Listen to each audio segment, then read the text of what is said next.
Red Magic. The Battle for Magica.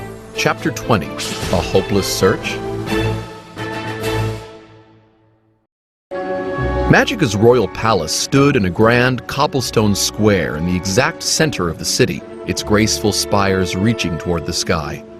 Normally, the square was very crowded. Today, though, only a few people scurried across it looking this way and that, and none of them were Reds. Zann and his friends stopped at the edge of the square. Perda, Gliss, and Darb stared at the palace in awe. Zann wasn't surprised. There definitely wasn't anything like this in Swamp Bottom. Just then, Darb gasped. What? Zann asked. Trolls! Darb whispered, pointing.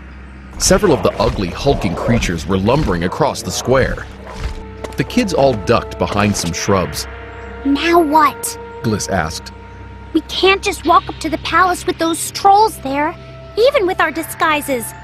They might recognize us. We need a plan, Perda said. Yeah, Zann said slowly. and I think I have an idea. What? Darb asked. When I was a little kid, I met a void named Gert who was an animal caretaker at my parents' lab. He told me once that there's a secret way to sneak in or out of the palace. Zann said. It's an underground tunnel that goes all the way from the palace to a big public park.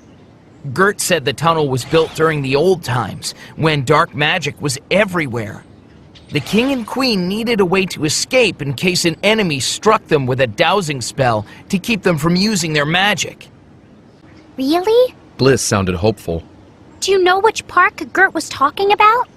Zann nodded. I used to pass it on the way to a friend's house. We could be there in 15 minutes.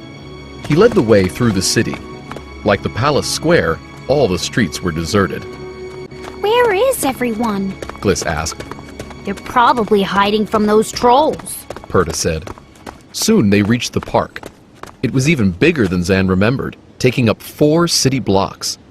Dozens of tall stone statues dotted the grounds. Wow! Gliss glanced around. How are we ever going to find a secret tunnel entrance here? Did Gert give you any hints about where to search, Zann? Perda asked. Not that I can remember. Zann said. Let's just split up and start looking around.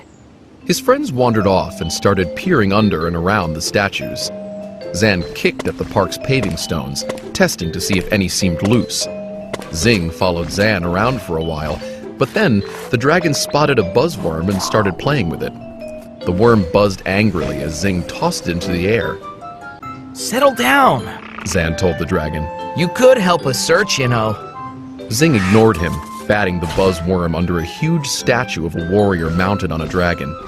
Zann sighed. Normally, he enjoyed watching Zing play. But today wasn't normal, not even close. See anything? He called to his friends, who were still checking out the other statues. Perda had even climbed on top of one. Nothing out of the ordinary that I can see, She said. We've been searching for half an hour and we're no closer to finding the tunnel entrance. Gliss said. Maybe we should go back to the palace. The trolls might have left by now. Just then, Zing let out a squawk of surprise. Quit fooling around, Zing. Zann called. He bent down and peered under the dragon statue. We don't have time for... His voice trailed off. Zing?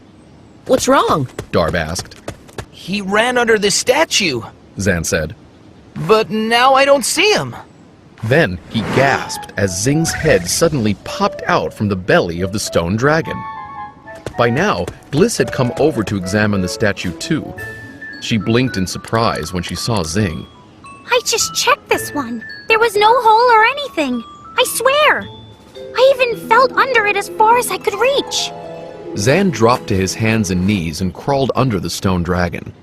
The hole must be hidden with some kind of a camouflaging spell, he said. Zing had disappeared again. Zann pressed his hands against the spot where he'd just seen his dragon. At first, all he felt was smooth, solid stone. But when he pressed a little harder, the stone dissolved and his hand disappeared into nothingness. This is it! He called, amazed. We found the secret tunnel! He twisted and shoved himself through the invisible hole. Now that he was inside, he could see that the entire statue was hollow.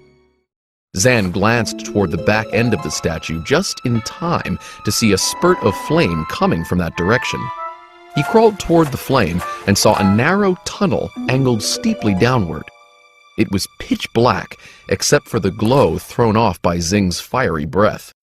Darb and the girls had climbed into the statue too. Wait up, Zing! Darb called. You'll have to be our light. Let's stay close together, okay? Gliss sounded scared. I don't want to get lost down here in the dark. Zann inched his way down the tunnel. Whoa! He cried as he started sliding fast.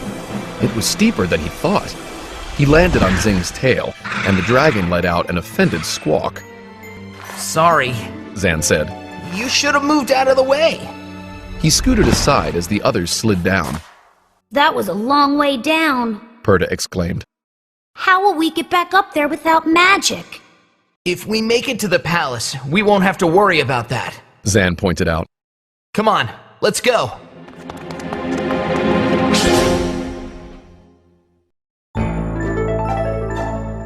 Little Fox.